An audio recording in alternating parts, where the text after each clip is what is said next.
इस कहानी की शुरुआत होती है एक आइलैंड से, जहां एक हंटर्स का ग्रुप मॉन्स्टर एंड से फाइट करते हैं। उनका लीडर एक बड़े से एंड से फाइट करता है और एक्सप्लेन करता है कि उन्हें फाइट करना ही होगा क्योंकि वो भाग नहीं सकते। सभी उन बड़े एंड से हारने लगते हैं और वो लीडर भी बेहोश होने लगता है। एक एंड उससे खाने लगता है और उसकी जान जाने लगती है। तभी एक हंटर उसे बचा लेता है और उसे अपने पावरफुल हीलिंग मैजिक से ठीक कर देता है। लीडर देखता है और एंड्स उस पर हमला कर रहे हैं, लेकिन एक दूसरा पावरफुल हंटर उन्हें बचा लेता है। तभी एक और पावरफुल हंटर आता है और वो सभी एंड्स को हराने लगता है। पहले के हंटर्स को ये रियलाइज होता है कि वो लोग साइड कैरेक्टर्स थे। वो लोग बहुत हैरान थे और समझ जाते हैं कि जो उन्हें बचाने आए हैं वो लोग एस रैंक हंटर्स हैं। वो लोग सभी रेड एंड्स को हरा देते हैं और तभी एक बड़ा व्हाइट एंट अपीयर होता है। वो लोग फिर उससे लड़ने लगते हैं। एस रैंक हंटर्स मिलकर उससे लड़ते हैं। वो हंटर उस बड़े एंट का बॉडी पार्ट्स निकालने लगता है और उससे उसी पर अटैक कर देता है, लेकिन तभी और भी बड़े व्हाइट एंट्स अपीयर हो जाते हैं। पर एस रैंक हंटर्स और एक्साइटेड हो जाते हैं। मेज हंटर अपने लाइटनिंग को पावर अप करता है और दूसरा हंटर अपने रेज मोड में आते हुए पावर अप करता है, जिससे उसके मसल्स बढ़ जाते हैं। उनकी लड़ाई सिटी से भी देखी जा रही थी, जहां एक आदमी ये देखकर खुश था कि वो लोग टाइम पर पहुंच गए। इस आदमी का नाम मिस्टर चोय होता है,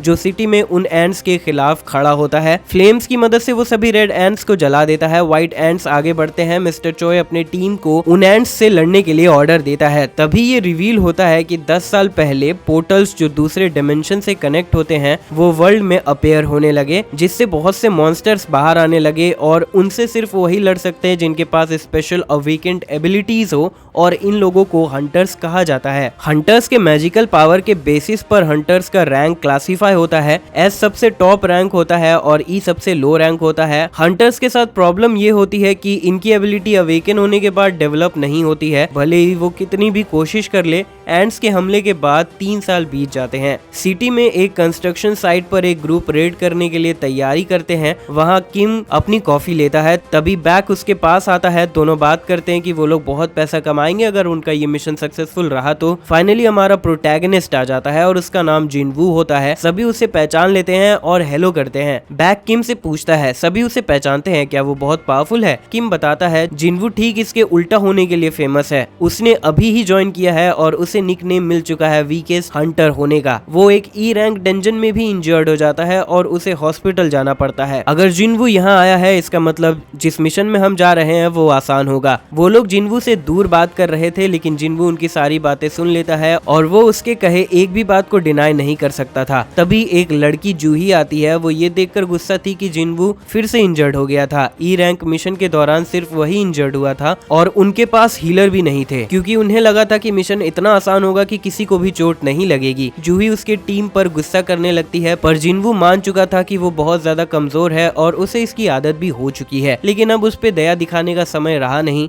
अगला मिशन शुरू होने ही वाला था। एक आदमी जिसका नाम सोंगची था वो खुद को टीम से इंट्रोड्यूस करता है और कहता है कि वो इस मिशन के लिए कैप्टन होगा, क्योंकि वो यहाँ सबसे हाईएस्ट रैंक हंटर है। इसीलिए सभी उसे लीडर बनाने के लिए भी तुरंत मान जाते हैं। इसी के साथ सभी लोग डंजन गेट के अंदर जाने लगते हैं। किम जिनवू से कहता है वो टीम से ज्यादा दूर ना रहे वरना इंजर्ड हो जाएगा। जूही भी गेट में एंटर करती है। जिनवू अंदर जाने से पहले अपने वेपन को देखता है, एक छोटा सा ब्लेड जिसमें ना के बराबर मैजिकल पावर था। जिनवू की इनकम भी ज्यादा नहीं थी, इसीलिए वो ऐसे ही वेपन खरीद सकता था। जिनवू फैसला करता है वो इस बार अच्छा करेगा और गेट में एंटर कर जाता है। दूसरी तरफ हंटर्स एसोसिएशन का प्रेसिडेंट मिस्टर गो गवर्नमेंट के साथ मीटिंग खत्म करने के बाद, जहां उसे बताया गया था कि उन्हें डंजन ब्रेक को अवॉइड करना होगा और वही लोग ये भी डिमांड करते हैं कि जो भी उन्हें डंजन में मिला है वो सप्लाई कर दे। जो एसोसिएशन में काम करते हैं वो डंजन में मिली चीजों को रीसेल करके पैसा कमाते हैं, पर उसे ऐसे रिक्वेस्ट से कोई प्रॉब्लम नहीं था। मैजिक बीस्ट को हराने के बाद जो क्रिस्टल्स मिलता है उसे मैजिक जेम कहा जाता है और उसे पैसों के लिए बेचा जाता है। फिर हम देखते हैं जिनवू जिसे एक जेम मिल गया था वो बहुत खुश था कि उसे एक जेम मिल ही गया, लेकिन तभी उस पे एक गॉब्लिन अटैक कर देता है। जिनवू खुद को उसके अटैक से डिफेंड कर रहा था और उसका ब्लेड टूट जाता है। गॉब्लिन उसके पेट में स्टैब कर देता है और जूही खड़ी होकर मदद के लिए चिल्लाती है। तभी बैक आता है और जिनवू को बचा लेता है। बैक आगे बढ़ जाता है जिनवू और जूही को पीछे छोड़कर। जूही जिन को हील करती है। जिनवू देखता है कि बाकी के टीम मेंबर्स सभी को हरा रहे थे। तब ये रिवील होता है कि हाई रैंक मैजिक बीस्ट से जो जेम मिलता है उससे वेपन भी बनाया जा सकता है, जिससे वो स्ट्रॉन्गर मैजिक बीस्ट को हरा सकते हैं। डंजन से मिले माना क्रिस्टल्स भी वेपन बन सकते हैं, लेकिन वो मैजिक जेम्स के जैसे इफेक्टिव नहीं होते। गवर्नमेंट इन आइटम्स का यूज करके नई एनर्जी बनाना चाहती है। ये ज्यादा सेफ और एफिशिएंट है बाकी पावर सोर्स के मुकाबले और इससे पोल्यूशन भी ज्यादा नहीं होता। ये एक आइडल ग्रीन एनर्जी एनर्जी था और गवर्नमेंट इस पे रिसर्च करवा रही थी कि इन जेम्स और क्रिस्टल से इलेक्ट्रिसिटी कैसे प्रोड्यूस करे। ये आइटम सिर्फ डंजन्स में ही मिलते थे, इसीलिए हंटर्स की वैल्यू भी बढ़ जाती है। टीम डंजन बॉस को हराने के बाद सेलिब्रेट करने लगते हैं। जिन्वू सच में काफी कमजोर था क्योंकि वो बहुत ज्यादा इंजर्ड हो चुका था और जूही अब भी उसे हील कर रही थी। जूही कहती है उसने हंटर बनना क्यों चुना, क्योंकि वो हमेशा चोट खा जाता है और ऐसे ही करके वो एक दिन मर भी सकता है। जिन्वू माफी मांगता है पर जूही उस पर और गुस्सा करने लगती है क्योंकि उसे उसकी चिंता थी। सभी को बैटल्स के बाद काफी कुछ मिलता है लेकिन वहाँ ज्यादा माना क्रिस्टल्स नहीं थे, इसीलिए वो ज्यादा पैसे नहीं कमा पाएंगे। जिन्वू सोचता है कि सब खत्म हुआ और थोड़ा उदास था कि उसे सिर्फ एक ई रैंक जेम ही मिला। वो खुद पर डाउट करने लगता है और सोचता है कि जान जोखिम में डालने के लिए इतना काफी नहीं है। तभी एक टीम मेंबर बताता है उसे एक और डीप केव मिला है और वो सोचते हैं कि क्या वो डबल डंजन में घुस गए हैं। ये सेंस भी बना रहा था क्योंकि उन्होंने बॉस को हरा दिया था लेकिन डंजन अब तक बंद नहीं हुआ जो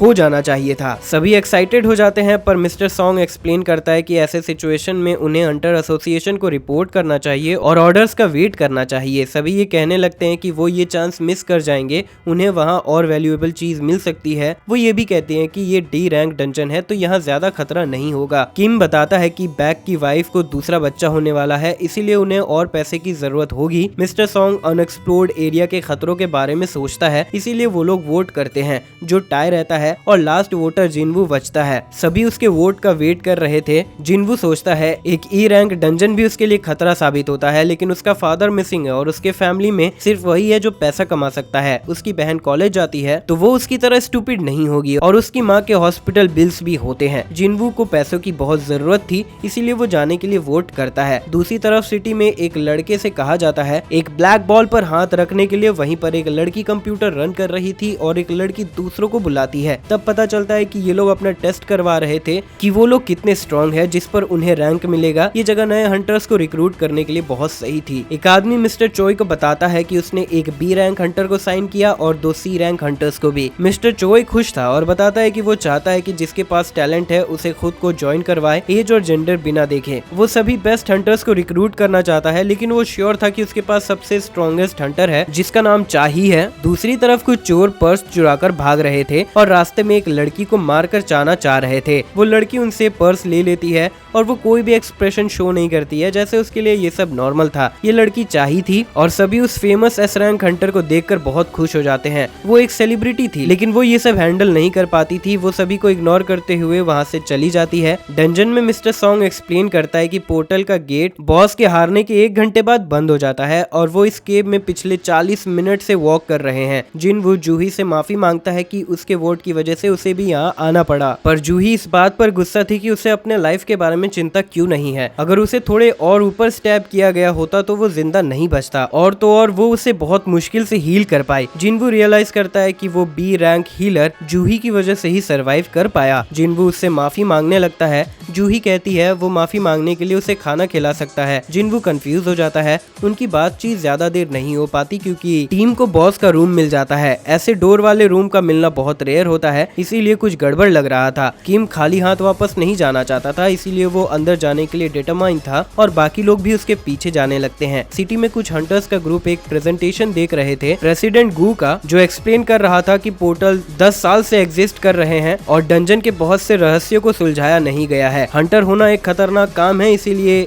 एक एक्सपीरियंस हंटर को भी रेड मिशन में चौकन्ना रहना पड़ता है। उन्हें घमंड नहीं करना है और बचने के लिए सिर्फ एक ही रास्ता है और वो ये है कि बस उन्हें संभल कर रहना है। डंजन में हम देखते हैं कि किम और बाकी सभी प्रेसिडेंट के इन बातों का बिल्कुल उल्टा कर रहे थे और उस बड़े से गेट को खोलकर रूम के अंदर जाते हैं। वो लोग बिल्कुल आराम से अंदर जाते हैं जैसे वो किसी फील्ड ट्रिप पर आए हों। वो पहली बार ऐसा डंजन देख रहे थे। वहाँ सभी स्टैचूज काफी पुराने लग रहे थे और कुछ स्ट्रेंज म्यूजिकल इंस्ट्रूमेंट्स पकड़े हुए थे। जिन्वू वहाँ सबसे बड़े स्टैचू को देखता है और जूही बहुत घबरा जाती है क्योंकि वहाँ बहुत ज्यादा शांति थी। सभी ये सोचने लगते हैं कि बॉस कहाँ है। मिस्टर सॉन्ग जमीन पर एक मैजिक सर्कल देखता है। उसे एक टैबलेट को पढ़ने के लिए बुलाया जाता है जिसमें एंशिएंट लैंग्वेज में कमांडमेंट्स लिखा हुआ था गॉड को वर्शिप करने के लिए। तभी जूही जिन्वू को बताती है कि उसने जायंट स्टैचू के आंख को मूव करते हुए देखा और वो उनकी तरफ देख रहा था। जिन्वू को लगता है कि वो भ्रम में है पर तभी गेट बंद हो जाता है और सभी हैरान हो जाते हैं। एक लड़की सोचती है क्या वो लोग फंस गए। तभी एक जिम टीचर जैसा आदमी गेट की तरफ जाने लगता है, ये कहते हुए कि ये सब उनकी गलती है, उसे ट्रेजर की परवाह नहीं थी और वो गेट खोलने की कोशिश करता है, पर उसके बॉडी को 2 हिस्सों में काट दिया जाता है जो एक स्टैचू करता है। सभी शॉक्ड हो जाते हैं और उन्हें लगता है कि इन स्टैचू से उन्हें फाइट करना होगा। जिनवू बहुत ज्यादा हैरान था क्योंकि जिस आदमी को मारा गया था वो एक डी रैंक हंटर था, जो एक ई रैंक हंटर से ज्यादा स्ट्रॉन्ग होता है जो जिनवू था। इसीलिए वो ये जानता था कि वो इन स्टैचू से लड़ नहीं पाएगा। जो भी हो रहा था कुछ समझ नहीं आ रहा था क्योंकि ये डंजन डी रैंक का था। सभी डरने लगते हैं। जिनवू ये समझ जाता है कि अगर वो स्टैचू मूव कर सकते हैं तो इसका मतलब वो बड़ा वाला भी मूव कर सकता है। जिनवू स्टैचू को देखता है और हैरान रह जाता है जब वो स्टैचू मुड़कर देखता है। तभी जिनवू को फ्लैशबैक्स दिखने लगते हैं कि वो हमेशा मिशन में मरने की हालत में आ जाता था। उसके पहले मिशन में वो अपनी टीम से अलग हो गया था और दूसरे में वो एक मेज में फंसकर भूखा मरने वाला था। वो एक ई रैंक मैजिक बीस्ट से भी नहीं लड़ पाया था और हफ्तों के लिए हॉस्पिटल में था। लोएस्ट डंजन्स भी उसके लिए खतरे से भरे थे। यूजुअली हंटर्स को जेम मिलते हैं, उसे बेचकर वो स्ट्रॉन्ग वेपन्स खरीदते हैं जिससे वो स्ट्रॉन्ग बीस्ट को हराते हैं और ज्यादा पैसे कमाते हैं। पर ऐसा कुछ भी जिनवू नहीं कर पाता था क्योंकि उसके पास एक छोटा सा ब्लेड था। अगर वो भी टूट जाता तो उसे अपने हाथों से लड़ना पड़ता। उसके कपड़े फट जाते और जूते भी। हमेशा हंटर्स उसका मजाक उड़ाते थे और वो ऐसे ही खतरनाक काम करता था जिसमें ज्यादा पैसे भी नहीं मिल रहे थे। वो जिंदा बस इसीलिए बच जाता था क्योंकि वो लूप होल्स ढूंढ लेता था और वो ऐसा सब कुछ ध्यान से ऑब्जर्व करके करता था। प्रेजेंट में जिनवू तुरंत उस बड़े से स्टैचू का डेंजर सेंस कर लेता है और सभी को झुकने कहता है, पर वो टाइम पर नहीं था। वो स्टैचू अपने आंखों से लेजर बीम रिलीज करता है। बचे हुए टीम मेंबर्स बहुत ज्यादा डर जाते हैं और भरोसा नहीं कर पाते हैं जो कुछ भी उनके सामने हुआ। जूही डर कर कांपने लगती है और जिनवू सोचता है ये सब कुछ हुआ कैसे। वो फंसे हुए हैं, निकलने का कोई रास्ता नहीं है और वो समझ चुका था कि अब वो मारा जाएगा।